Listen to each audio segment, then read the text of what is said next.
आणि ते रोप एवढं मोठं करायचे. काल झालेला ऋषिकेश दायगुडे जिल्हा परिषद सदस्य त्याच ऋषिकेश अप्पा दायगुडेंना आपल्याला ह्या विधान परिषद सदस्य बनवायचे आहे.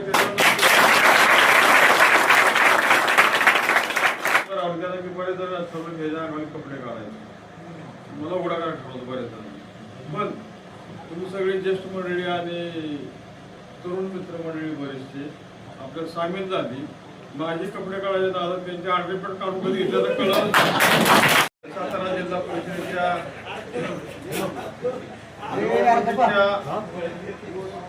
निमित्तानं आणि त्या निवडणुकीत आपल्या खेडगाण्याचे विजय उमेदवार ऋषिकेश भाऊ दायगुडे पाटील, त्याचबरोबर गौरी दायगुडे त्यांच्या वतीनं त्यांचे पती कन्या दायगुडे, हे दोघेही अतिशय व्यवस्थित वेळेतून किंवा अतिशय गर्दीतून सगळ्या अडचणीतून आपल्याला वाटतं टायमिंग देता पण त्याला इथं पोचायला 11 वाजले.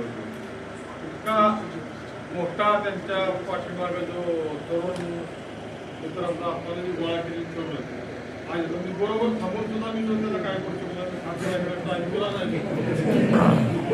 माझंच जाहीर झालं सगळं. काल पण मी बघितलं तसं सगळं. आपण ठरवलं टाइम एक असतं, सगळे माझा पुढे उशिरा येतो, पुढे उशिरा काय येतो आज म्हणजे प्रत्यक्ष अनुभव देतो तसं ते करत असते. पण लोकांच्या प्रेमाच्या पुढे त्यांना काही बऱ्याचशा त्यांच्या इच्छा मारून काम करावं लागतं. त्या प्रमाणात कालपासून तसं चालू आहे. रात्रीची सभा मला वाटतं महिला भगिनी 1,500 लोक होती आणि रात्रीची 1:30 वाजता आपल्याचं भाषण सुरू झालं. 11 वाजता सुरू झालं, 1:30 वाजेपर्यंत सभा चालू. इतकं मोठं प्रेम आपण आनंदभाऊच्या माध्यमातून जयकुमार भाऊ गोरेच्या माध्यमातून कमवलेलं आहे. ते कमवलेलं प्रेम आपण असं पुढे जावं. सर्व तरुण मित्रांना माझी विनंती आहे पुढे गावातील आणि त्याच्याबरोबर असल्या सर्वांनी आपलं नेतृत्व आज तसं घडत नसतं. एक नेतृत्व घडायला साधारणपणे 10, 15 ते 20 वर्ष लागतात. आपल्याला तयार नेतृत्व मिळालेलं आहे. नेतृत्व आम्ही भाऊंच्या वेळेला बघितलं, आमची 30 वर्षे गेली तर तयार झालं. आपल्या काळानं घाला घातला, त्यात आपण परत मागे गेलो, परत आपण 17 वर्षे गेलो. इतके मोठं कोण वाद पाहत नाही. हा संघर्ष 92 पासूनचा आहे. 92च्या संघर्षाची सुरुवात आपल्या इथं केली. ते आदरणीय आपले कमलेश दायगुडे यांच्या पत्नी शकुंतलाताई दायगुडे यांच्या रूपातून आपली सुरुवात झाली. पहिला त्यांचा पराभव झाला तरी सुद्धा आणि त्या पराभवाचं रूप आज आपण बघत आहोत. त्यावेळेस अतिशय मोठ्या शक्तीशी त्यांनी तो संघर्ष उभा केला.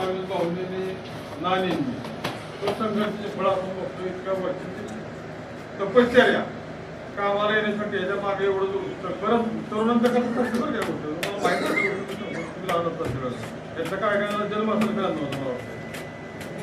म्हणून ह्या गोष्टी सगळ्या नोंदी घ्यायच्या. सगळ्या गोष्टी असं नेतृत्व नसतं की एक जण घडलं लगेच तयार झालं लगेच असं कळत नसतं.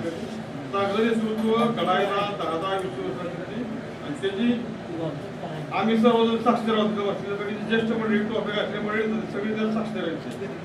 त्यावेळेस सायकल चिन्हवरती झाली त्यावेळेला जिल्हा परिषदला आणि एक टेम्पो सलीम व्हायचा आणि सलीम व्हायचा टेम्पोचा वडापा बघा. तो टेम्पो सायकल त्या टावर बांधलेली त्याचा प्रकार अशी सिस्टीम त्यावेळेस होती.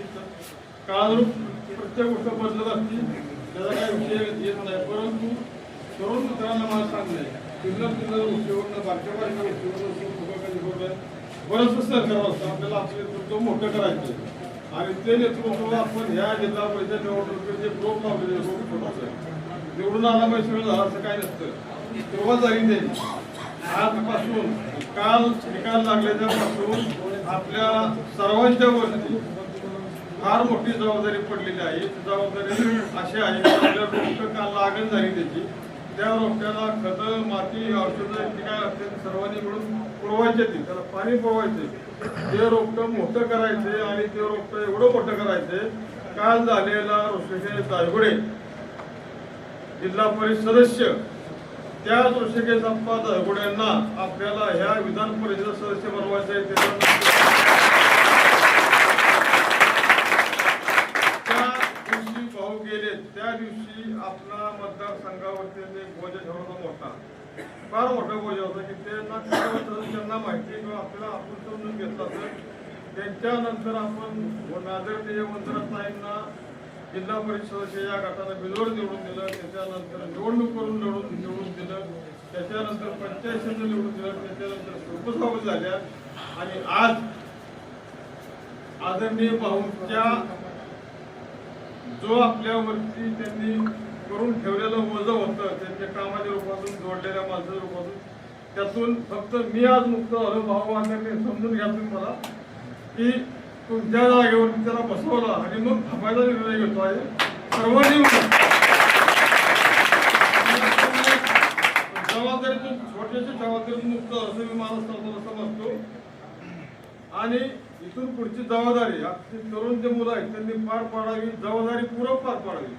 फक्त गंमत जमत पण करू नका. आपल्या गटावरती खेड गटावरती खेड बुद्रुक जिल्हा परिषद गट आहे त्या गटावरती तरुणांची फार मोठी जबाबदारी हे नेतृत्व आपलं फुलवायचे, मोठं करायचे आणि वाढवायचे. कुठपर्यंत तुमच्यावरती जबाबदारी एवढी की आपल्याला विधान परिषद सदस्य होईपर्यंत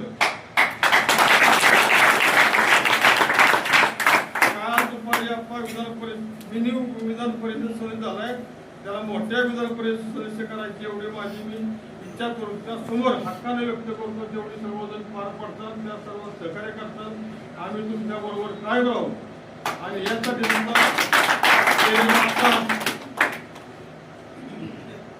माधवराव अप्पांच्या नंतर जे स्वप्न होतं 3 पिढ्यांचं आता अप्पा वाईट जायचं परिसरांना या ठिकाणचे आपल्या गावचे कैलासवासी आदरणीय विठ्ठल आबा चेअरमन त्या काळात त्यांनी त्यांच्या बरोबर केलेली कामं ते साक्षर आहेत त्यांच्या बरोबर काम करणारे अतिशय मोठ्या शक्तीने त्यावेळेस लढा दिलता त्या तालुक्यातल्या जिल्ह्यातल्या आदरणीय अप्पांना त्यावेळेस तिकीट मिळालं दुर्दैवाने पराभव झाला तरी सुद्धा खचून न जाता त्यांना विधान परिषदेची आमदारकी मिळाली. त्यातून त्यांनी गटबांधणी केली.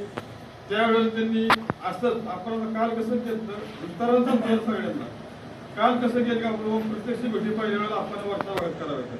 त्या काळात आमदारकी मिळाल्यानंतर आपण एस टी महामंडळात सदस्य मिळालं त्यांना त्या एस टी महामंडळात सदस्य असताना जी त्यांनी घरचा मतदारसंघ मागं ठेवला, घरची माणसं मागं ठेवली पण आपल्या बरोबर आलेली माणसं वरच्या भागात त्यांचं फार मोठं काम होतं त्या काळात. आपण तरुणांच्या काळात सांगतोय जुन्याला सगळ्यांना माहिती आहे सगळं. त्यावेळी माधवराव अप्पांनी फार मोठं काम केलं वरच्या भागातल्या लोकांच्या करता आणि त्याची जाण त्या लोकांनी ठेवली का नाही ठेवली तुम्ही बघा. काल त्यांनी आपल्यापेक्षा नीट असलेले आहेत. आपण समजतो जाती भेटी असं काय आपल्या या गटात तरी चालतं जाती भेटीचं राजकारण अजिबात त्याला काय तडा दिलाय सगळ्या लोकांनी आपल्यापेक्षा. आपण आपला गण हा मायनसमध्ये आहे त्यांनी प्लसमध्ये होणार विजय साजरा करू टाकू म्हणून काल आपण त्यांना आपण सुद्धा पहिला मान त्या वरच्या भागात दिलता हा सगळा विचार करतो. प्रत्येकाला वाटतं की बाबा आपण दिलं आपण दिलं वाटतं पण तसं नसतं. जबाबदारी आपल्या जेवढी पडेल त्याची जाण ठेवणं फार गरजेचं असतं. तरुणांच्याकडे जरा थोडी काही ठेवून जाणं आणि त्या सगळ्यांनी समजून घ्या. प्रत्येक गोष्ट समजून घ्यायची असते तर आपण मोठं होत असतो. आधी आपल्याला कधी ओढायचं आपल्या माणसाला दुसऱ्याचा पदार्थ घालायचा आपण मोठं होत असतो. सर्वांनी काळजी घ्यावी आणि त्याप्रमाणे काम करावं. नेहमी म्हणून किंवा बारीक सारी गोष्टीवरती उशीर होऊ नये तेवढी विनंती करतो आणि थांबतो. याच्यानंतर जे काही अडचणी असतील गावातल्या भागातल्या या परिसरातल्या त्या आपल्याला सांगा. आपल्याला सांगून आपण जर नाही कळल्या तर त्याचा मामा म्हणून मला सांगा. मी त्याचं काम म्हणून